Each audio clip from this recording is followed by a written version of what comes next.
అందరికీ హాయ్ అండి. ఈరోజు సండే కదా, మా ఇంట్లో స్పెషల్స్ ఏంటో ఈ వీడియోలో చూపిస్తాను రండి. సండే రోజు నాన్ వెజ్ డెఫినెట్గా ఉండాల్సిందే. ఇది వచ్చేసి చికెన్ గ్రేవీ కర్రీ. కాస్తంత నిమ్మకాయ పిండుకొని పక్కన ఆనియన్ పెట్టుకొని తింటే సూపర్ ఉంటుంది. ఇది వచ్చేసి చికెన్ లివర్ కర్రీ.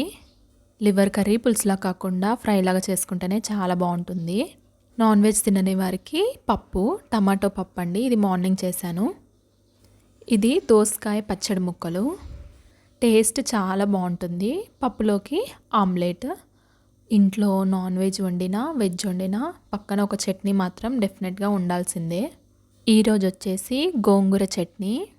మరీ మెత్తగా గ్రైండ్ చేసుకోకుండా ఈ విధంగా ఉంటే చాలా బాగుంటుంది. లాస్ట్లో పైన ఆనియన్స్ యాడ్ చేసుకొని తినండి, అద్దిరిపోతుంది. సో వేడి వేడి అన్నంలో ఫస్ట్ అయితే గోంగూర చట్నీతో అయితే స్టార్ట్ చేసాము.